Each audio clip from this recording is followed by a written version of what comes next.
Assalamualaikum warahmatullahi wabarakatuh. Bagaimana kabarnya anak-anak Ustadz hari ini?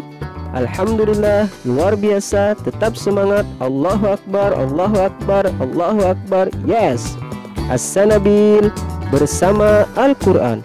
Tahfiz, mudah, indah, berkah.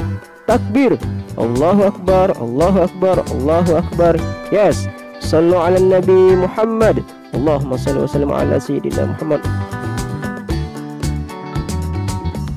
Nah anak-anak, kali ini kita kembali belajar Al-Quran Hadis, yaitu pelajaran yang ke-7 surah Al-Alaq. Sebelum belajar, mari kita baca doa dulu bersama-sama. Bismillahirrahmanirrahim. Rabbi zidni ilma warzuqni fahma. Amin. Alhamdulillahirabbil alamin. Surah Al-Alaq. Bulan Ramadan merupakan bulan penuh rahmat bagi seluruh umat Islam. Bulan Ramadan menawarkan pahala yang melimpah bagi individu yang rajin menjalankan ibadah wajib dan sunnah. Selain itu, pada bulan ini berbagai peristiwa penting bagi sejarah umat Islam terjadi.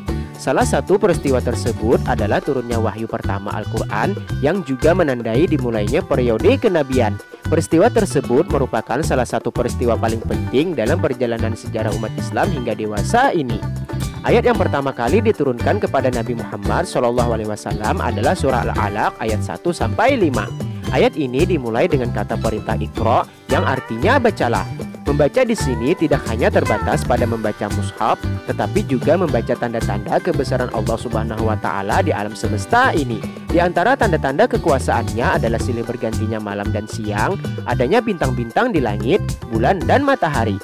Sebagai hambanya, selayaknya kita mempelajari isi dari pedoman hidup ini atau Al-Quran agar mendapat petunjuk ke jalan yang benar demi kebahagiaan di dunia dan akhirat. Tahukah kalian wahyu yang pertama kali diturunkan kepada Nabi Muhammad SAW? Apa perintah wahyu ayat yang pertama? Tahukah kalian di mana dan kapan wahyu itu turun?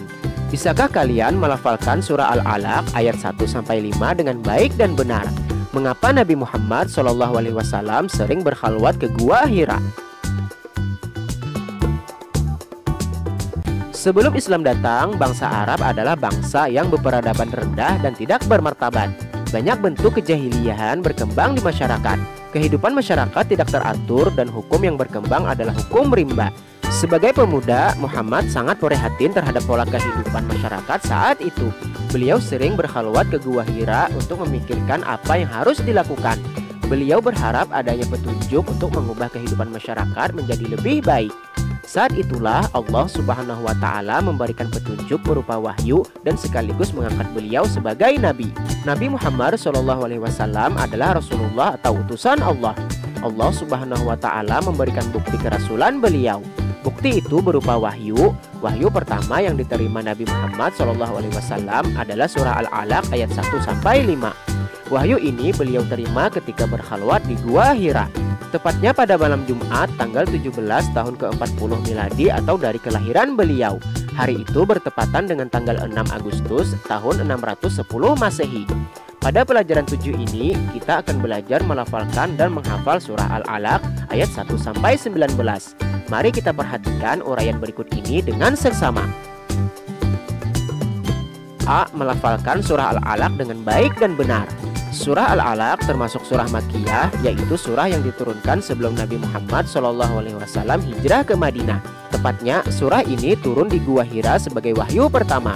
Surah ini terdiri atas 19 ayat dan merupakan surah ke-96. Nama surah ini diambil dari lafal alaq pada ayat kedua yang berarti segumpal darah. Berikut ini kita akan belajar melafalkan surah Al-Alaq dengan baik dan benar sesuai kaidah tajwid. Melafalkan Al-Quran dengan baik dan benar adalah suatu keharusan atau fardu ain. Orang yang membaca Al-Quran tanpa memperhatikan kebenaran bacaannya dapat mengakibatkan salah arti.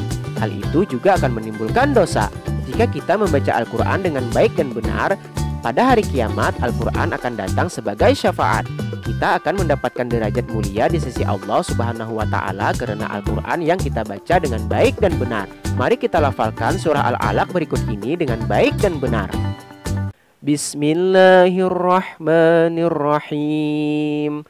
Iqra bismi rabbikal ladzi khalaq.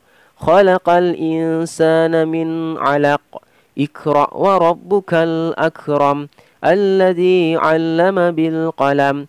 'Allamal insana ma lam ya'lam.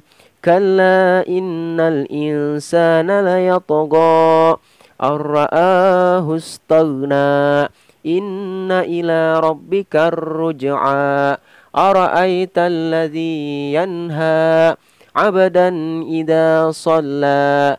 Ara'aita in kana 'alal huda aw amara bit taqwa. Ara'aita in kadzdzaba wa tawalla. Alam ya'lam bi anna Allaha yara. Kalla la illam yantahi lanasfa'an bin nasiyah. Nasiyatin kazibatin khati'ah. Falyad'u nadiyah. Sanad'u zabaniyah. Kalla la tuti'hu wasjud waqtarib. Kemudian B. Menghafalkan surah Al-Alaq dengan baik dan benar. Dalam menghafal surah-surah Al-Quran diperlukan kesungguhan dan ketelitian. Dengan demikian, ayat-ayat yang kita hafalkan itu benar-benar sesuai dengan kaidah tajwid. Hal yang tidak kalah penting adalah kita perlu membuat jadwal hafalan itu, baik waktu maupun jumlah ayat yang akan kita hafalkan. Agar lebih mudah, kalian dapat mengikuti jadwal menghafalkan surah Al-Alaq berikut ini. Pada pertemuan pertama, target ayat yaitu dari ayat yang pertama sampai ayat yang kelima. Lafalkan surah Al-Alaq ayat 1-5 berulang-ulang dengan baik dan benar. Kemudian hafalkan.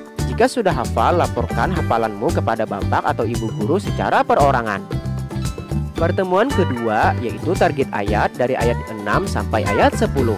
Ulangilah hafalan surah Al-Alaq ayat 1-5. Apabila hafalan sudah baik, mulailah menghafal ayat 6-10. Sebelum mengakhiri kegiatan, ulangilah mulai dari ayat 1-10. Laporkan setiap hafalan yang kalian capai kepada bapak atau ibu guru. Pertemuan ketiga, target ayat yaitu ayat 11 sampai ayat 15. Ulangilah hafalanmu dari ayat 1-10 yang telah lalu. Jika masih kurang lancar, sempurnakan terlebih dahulu. Jika sudah baik, lanjutkanlah menghafal ayat 11 sampai 15. Pertemuan keempat, target ayat yaitu ayat 16 sampai ayat 19. Ulangilah hafalanmu dari ayat 1-15 yang telah lalu. Jika masih kurang lancar, sempurnakan terlebih dahulu. Jika sudah baik, lanjutkanlah menghafal ayat 16 sampai 19. Pada pertemuan ini, kalian harus sudah mampu menghafal seluruh surah Al-Alaq dengan baik dan benar. Pada pertemuan kelima, setiap anak mengulang bacaan surah Al-Alaq secara keseluruhan dengan baik dan benar. Kemudian, setiap siswa melafalkan hafalan di depan bapak atau ibu guru. Mahfuzat. Utlubil ilma minal mahdi ilal lahdi. Tuntutlah ilmu dari buayan hingga liang lahat. Alhamdulillahirabbil alamin. Nah anak-anak, untuk pelajaran kita kali ini cukup sampai di sini dulu. Semoga apa yang telah kita pelajari bermanfaat dan berguna untuk kita semua. Wabillahi taufik wal hidayah. Assalamualaikum warahmatullahi wabarakatuh.